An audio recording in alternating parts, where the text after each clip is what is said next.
Bizning maktab Abu Ali ibn Sino nomidagi ixtisoslashtirilgan maktab Buxoro filiali tabiatni sevuvchi, ekologiyaga befarq bo'lmagan maktabdir.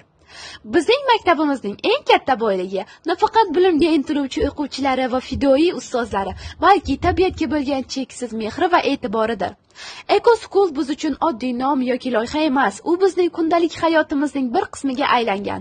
Har kuni maktab hovlisiga kirganimizda bizni yashil daraxtlar, rang-barang gullar, ozoda atrof muhit kutib oladi.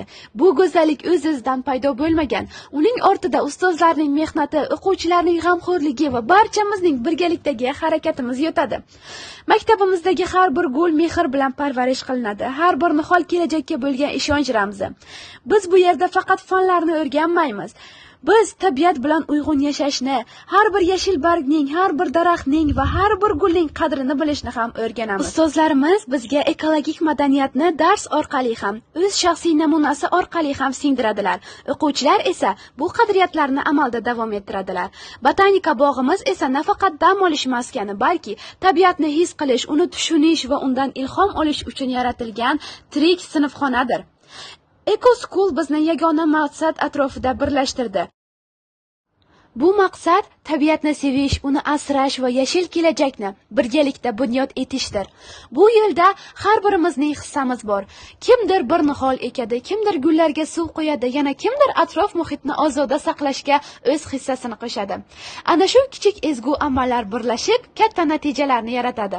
Bizning maktabimizda tabiat va ta'lim bir-birini to'ldiradi. Yashil muhit o'quvchilarga ilhom beradi, mas'uliyat hissini kuchaytiradi va kelajakka mehr bilan qarashni o'rgatadi. Chunki biz yaxshi bilamiz, tabiatni sevgan inson o'z vatanini ham, jamiyatni ham, kelajagini ham sevadi.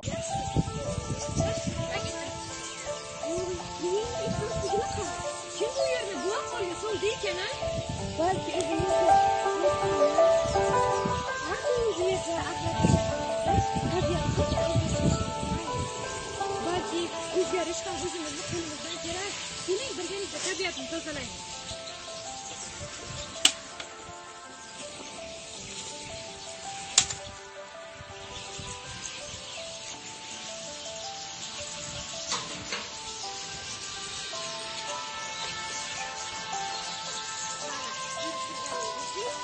O'zgarish ham o'zimizni qo'limizdan keladi.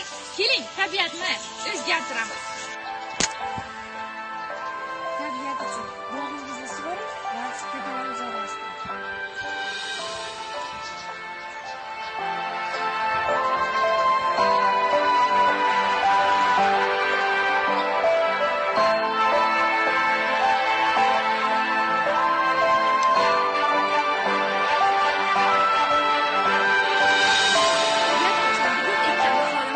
Ertangi hayotdir.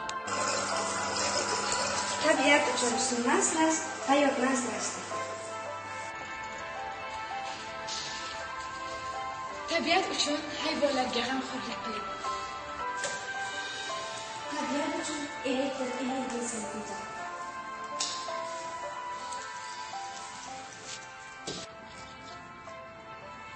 Tabiat uchun axlatlarni maxsus joylarga tashlashni o'rganing.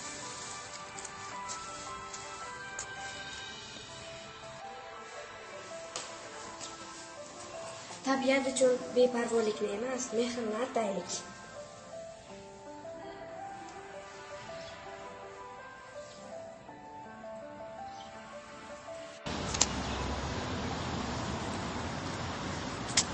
Tabiat uchun avtomobilda emas, ko'proq piyoda yuring.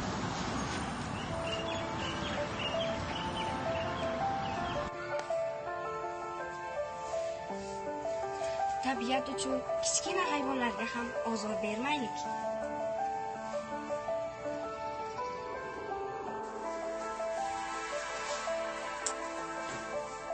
Tabiat uchun tozalikni odat qilaylik. Tabiatni asrash bizning qo'limizda. Ekofaol do'stlarim, sizlarni juma kuni soat 9:00 da Abu Ali ibn Sino nomidagi ixtisoslashtirilgan maktab Buxoro filialida bo'lib o'tadigan ekologik faol hasharga taklif qilaman.